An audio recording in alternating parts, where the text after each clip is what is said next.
വഴിവിട്ട ബന്ധങ്ങൾ പലരെയും വലിയ അപകടത്തിൽ കൊണ്ടെത്തിക്കാറുണ്ട്. കൊല്ലം ചിതറയിലെ രാജേഷ് എന്ന യുവാവിന് സംഭവിച്ചതും അതാണ്.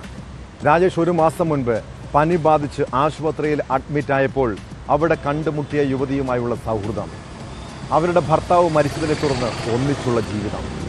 എന്നാൽ യുവതിയുടെ ബന്ധുക്കൾ ഇത് പലതവണ ചോദ്യം ചെയ്തതാണ്. ഒടുവിൽ കഴിഞ്ഞ ദിവസം രാജേഷിനെ വീടിനുള്ളിൽ രക്തം വാർന്ന് മരിച്ച നിലയിൽ കണ്ടെത്തുന്നു. സംഭവം കൊലപാതകമെന്ന സംശയത്തിലാണ് പോലീസ്. ആന്തരിക രക്തസ്രാവമാണ് രാജേഷിൻ്റെ മരണകാരണമെന്നാണ് പോസ്റ്റ്മോർട്ടം റിപ്പോർട്ട്. മൃതദേഹത്തിൽ മർദ്ദനമേറ്റതായ പാടുകളുള്ളതിനാൽ ചിതറ പോലീസ് കേസെടുത്ത് അന്വേഷണം തുടങ്ങി.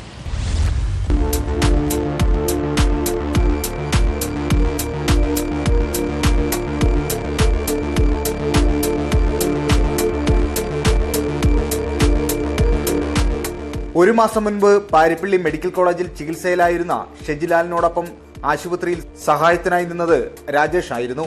ഇവരോടൊപ്പം അടുത്ത കട്ടിലുണ്ടായിരുന്ന രോഗിയും ഇയാളുടെ ഭാര്യയുമായി രാജേഷ് പരിചയത്തിലായി. തുടർന്ന് 2 രോഗികളെയും തിരുവനന്തപുരം മെഡിക്കൽ കോളേജിലേക്ക് മാറ്റിയിരുന്നു. അവിടെ വെച്ച് സ്ത്രീയുടെ ഭർത്താവ് മരിച്ചതോടെ സഹായത്തിനായി രാജേഷും ഒപ്പം കൂടിയിരുന്നു. മൃതദേഹം യുവതിയുടെ വീട്ടിലെത്തിക്കുന്നതിനും മരണാനന്തര ചടങ്ങുകൾക്കുമെല്ലാം രാജേഷാണ് സഹായിച്ചത്. തുടർന്ന് ആ സ്ത്രീയുടെ വീട്ടിലെ സ്ഥിരം സന്ദർശകനായി മാറിയ രാജേഷ് പിന്നീട് ഒറ്റയ്ക്ക് താമസിച്ചിരുന്ന തന്റെ വീട്ടിൽ കൊണ്ടുവന്ന് അവരെ കൂടെ താമസിപ്പിക്കുകയും ചെയ്തു. തുടർന്നാണ് ബുധനാഴ്ച രാത്രി 11:30 ബന്ധുക്കൾ വിളിച്ചതോടെ പാരിപ്പള്ളിയിലെ സ്ത്രീയുടെ വീട്ടിലേക്ക് ഇരുവരും പോയത്. 2 ദിവസം കഴിഞ്ഞ് 4 മണിയോടെ രാജേഷ് വീട്ടിൽ മരിച്ചു കിടക്കുന്നതാണ് കാണുന്നത്. സംഭവത്തിൽ ദുരൂഹതയാരോപിച്ച് ബന്ധുക്കളും രംഗത്ത് വന്നു.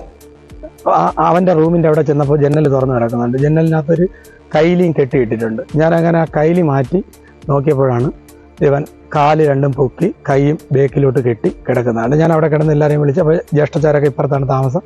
അങ്ങനെ അവരെ എല്ലാവരെയും വിളിച്ച് അവരെല്ലാവരും ഓടി വന്നു. അപ്പോഴത്തേക്ക് തന്നെ ഞാൻ പോലീസ് സ്റ്റേഷനിലും അറിയിച്ചു. അവരും ഒരു അരമണിക്കൂറിനുള്ളിൽ തന്നെ പോലീസ് SIയും CAയും എല്ലാവരും എത്തി. അങ്ങനെയാണ് ഇത് നടന്നത്. പാരിപ്പള്ളി സ്വദേശിനിയുടെ ഭർത്താവിന്റെ ബന്ധുക്കൾ ചേർന്ന് കൊലപ്പെടുത്തിയതാകാം എന്നാണ് സംശയം.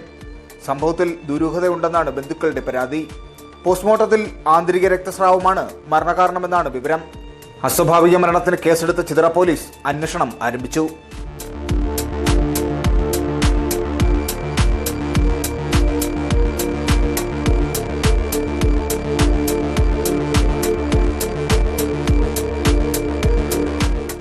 ന്യൂസ് 18 കൊട്ടാരക്കര. കേരളത്തിൽ മോഷണം